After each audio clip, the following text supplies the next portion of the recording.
আরেকটা বিষয় হচ্ছে যে একটা বড় অঙ্কের অস্ত্র উদ্ধার হয়নি। এই অস্ত্রগুলো হাতছাড়া হয়েছে, এখনো কিন্তু উদ্ধার হয়নি। নির্বাচনের জন্য আইন শৃঙ্খলা পরিস্থিতি লেভেল প্লেইং ফিল্ডের সাথে এটা অত্যন্ত গুরুত্বপূর্ণ জড়িত।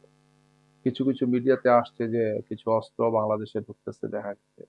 এই সবকিছুকে অ্যাড্রেস করতে হবে এবং সর্বোচ্চ শক্তি নিয়ে দায়িত্বটি পালন করতে হবে। এটা শুধু কথার কথাই রাখলে হবে না। আমাদের সামনে সবচেয়ে গুরুত্বপূর্ণ এখন এজেন্ডা হচ্ছে দুটো বিষয়। একটা হচ্ছে যে আমরা সংস্কারের কার্যক্রমটা একটা শেপ দিয়েছি, যেটা জুলাই সনদ হয়েছে, সেটাকে আমরা স্বাক্ষর করেছি। উল্লেখযোগ্য সংখ্যক দল স্বাক্ষর করেছেন, প্রায় 25টি দল স্বাক্ষর করেছে। এখন এটাকে আইনি ভিত্তি দেওয়া হচ্ছে পরবর্তী স্টেপ, যেটা সরকার ভাবছেন, আমাদের দাবি সেখানে আছে। এবং গণভোটের ব্যাপারে আমরা সব দল একমত হয়েছি এবং গণভোটটা কখন হবে শুধু এটা নিয়ে একটা দ্বিমত আছে। আমাদের পক্ষ থেকে এটা নভেম্বরের মধ্যে গণভোটটা দেয়া আইনি ভিত্তি সহ, যাতে আমরা নির্বাচনে যেতে পারি। এই জন্য নির্বাচনটা একটা বড় স্কেলের বিষয়, যেহেতু আমাদের দীর্ঘ তিনটা নির্বাচন সুন্দর হয় না, গ্রহণযোগ্য হয় না, বিতর্কিত নির্বাচন ছিল। এই জন্য সরকারের তার সমস্ত শক্তি সামর্থ্য, নির্বাচন কমিশন তার সর্বোচ্চ মেধা, যোগ্যতা, শক্তি সামর্থ্য, এর সাথে রাজনৈতিক দল এবং সবার সহযোগিতা লাগবে। আমার দৃঢ় বিশ্বাস যে আমরা আহ, এই নির্বাচনের জন্য পুরো জাতি উন্মুখ হয়ে বসে আছে। সবার সহযোগিতাটা নিশ্চিত করার দায়িত্ব হচ্ছে সরকারের, নির্বাচন কমিশনের। রাজনৈতিক দলগুলোকে আমাদের সাথে তারা ডায়লগ করবেন, এটাও একটা তাদের ইসি যেটা রোড ম্যাপের মতো যেটা দিয়েছেন, সেখানে তারা বলেছেন। আমার মনে হয় সবগুলো বিষয় নিয়ে আলোচনা যখন আমরা বসবো, তখন কোন কোন জায়গাতে ঘাটতি হচ্ছে বা রিস্ক আমাদের কোথায়, চ্যালেঞ্জগুলা কি কি, সেটাকে আমরা চিহ্নিত করতে পারবো, প্রয়োজনীয় ব্যবস্থা গ্রহণ করতে পারবো। এক্ষেত্রে সরকারকেই দায়িত্ব পালন করতে হবে। চ্যালেঞ্জ তো অবশ্যই আছে, যেহেতু প্রশাসনে এখন একটা বিরাট সংখ্যক যারা আগে থেকে নিয়োগপ্রাপ্ত তারা আছেন এখনো, সিভিল প্রশাসন, পুলিশ প্রশাসন এবং অন্যান্য ডিপার্টমেন্ট গুলোতে। আরেকটা বিষয় হচ্ছে যে একটা বড় অঙ্কের অস্ত্র উদ্ধার হয়নি।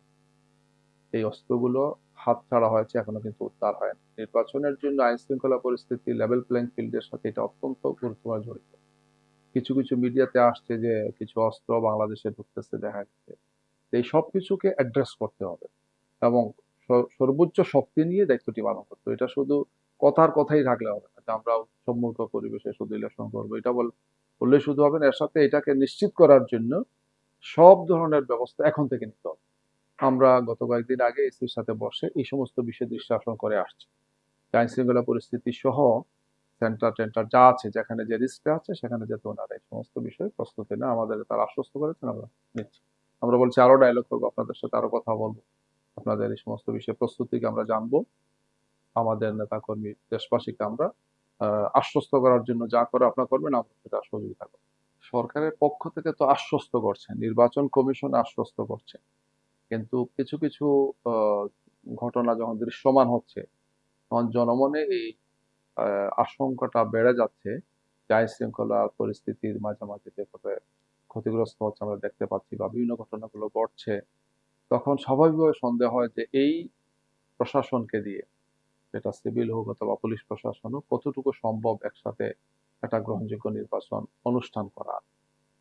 তো এই ব্যাপারে আমাদের পক্ষ থেকে, বাংলাদেশ জামাত ইসলামীর পক্ষ থেকে আমরা সরকারকে বারবার আহ্বান জানিয়েছি। আমাদের যে 5 দফা দাবি আমরা দিয়েছি, যেটা নিয়ে আমরা অলরেডি তৃতীয় এবং চতুর্থ পর্যায়ের আন্দোলন করছি, যেখানে আমাদের অনেকগুলো দলের ইনভলভমেন্ট আছে, সেখানে আমরা এই লেভেল প্লেইং ফিল্ডটা আমরা প্রথম নিয়ে আসছিলাম। যে নির্বাচনের জন্য, নির্বাচনের দিনের জন্য শুধু না, নির্বাচনের আগে থেকে এটা এনশিওর করতে হবে। প্রশাসন নিরপেক্ষ থাকতে হবে, নির্বাচন কমিশনকে নিরপেক্ষ থাকতে হবে। দায়িত্ব পালন যারা করবেন তাদেরকে এখন থেকে এই বিষয়গুলো এনশিওর হওয়া লাগবে, এনশিওর করা লাগবে, যাতে মানুষ আস্থার সাথে ভোটে যেতে পারে, ভোটটা দিতে পারে এবং রেজাল্টটা যাতে শান্তিপূর্ণ ঘোষিত হয়। তো এই ব্যাপারে আমাদের ধারাবাহিক যোগাযোগ আছে। আমি মনে করি যে সরকার যদি সবাইকে নিয়ে চলার চেষ্টা করেন, এগুলো কাউন্সিলিং করেন, আলাপ আলোচনা করেন, তাইলে আমরা এই চ্যালেঞ্জকে মোকাবেলা করতে পারবো। কিন্তু সরকার, নির্বাচন কমিশন সহ সংশ্লিষ্ট যারা আছেন, তাদের শুধু আন্তরিকতাই থাকলে হবে না, তাদেরকে এক্ষেত্রে সর্বোচ্চটা দিয়েই চেষ্টা করতে হবে। তাইলেই আমার মনে হয় যে আশঙ্কা বা সন্দেহের যে জায়গাগুলো আছে, সেটা আমরা উত্তীর্ণ হতে পারবো। হ্যাঁ, এটা তো ঠিক যে এটা আমাদের শঙ্কার জায়গা, এটা আমাদের চ্যালেঞ্জও। বিশেষ করে প্রশাসনে ঘাপটি মেরে বসে থাকা ফেসিবাদের দূষর যারা আছেন, এটা সিভিল প্রশাসন হোক অথবা পুলিশ প্রশাসন, ইনক্লুডিং গোয়েন্দা সংস্থাগুলোতেও। তো এইটা একটা চ্যালেঞ্জের জায়গা। তো এইটাকে চিহ্নিত করতে হবে। ওনারা আমাদেরকে আশ্বস্ত করেছেন যে গত 3টা নির্বাচনে যারা দায়িত্ব পালন করেছিলেন এদেরকে এই নির্বাচনে কোনো দায়িত্ব দেবেন। তো আমরা বলেছি এটা এনশিওর হওয়া লাগবে যে শুধু ডিসিএসপি না, টিএনও, ওসি থেকে আরম্ভ করে বিভিন্ন দায়িত্বে যারা ছিলেন, ইনক্লুডিং নির্বাচনের কর্মকর্তারা।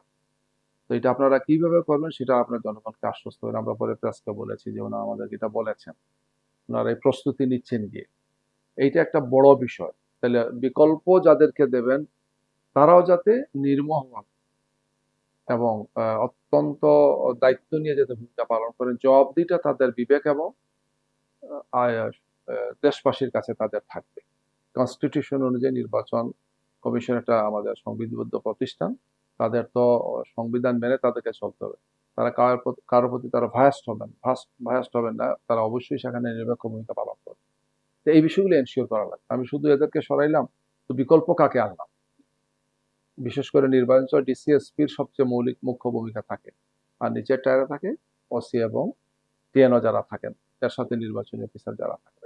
এই বিষয়টাকে এনশিওর করার জন্য আমরা করছি। এর সাথে আইন শৃঙ্খলা পরিস্থিতির জন্য যে যে ফোর্সগুলোকে রাখা উচিত, আমরা অনেক সময় আর্মিকে রেখেছি, আমরা বলেছি আর্মি রাখেন, বিজিবি রাখেন, আনসার রাখেন, আর অনেকগুলো সংস্থা আছে। এইটাকে এগুলোকে সবাইকে কিভাবে সাজালে আমরা একটা সন্ত্রাস মুক্ত, ভায়োলেন্স মুক্ত আমরা একটা সুন্দর নির্বাচন করতে পারবো, ক্রেডিবল ইলেকশন আমরা করতে পারবো, সেটা এনশিওর করতে হবে। এটা শুধু নির্বাচনের দিন না, নির্বাচনের আগে থেকে করতে হবে, নির্বাচনের পরেও এটা লাগবে। ফল ঘোষণা, পরবর্তীতে শান্তিপূর্ণ অবস্থা বিরাজ করা, ইত্যাদি ইত্যাদি বিষয়গুলোর ক্ষেত্রে যাতে ওনারা এইগুলো যদি এনশিওর করেন, আমার ধারণা জনমনে একটা মানসিক প্রশান্তি আসবে যে না, আমরা একটা ভালো ইলেকশন করতে পারবো, ভালো ইলেকশন আমরা পাবো।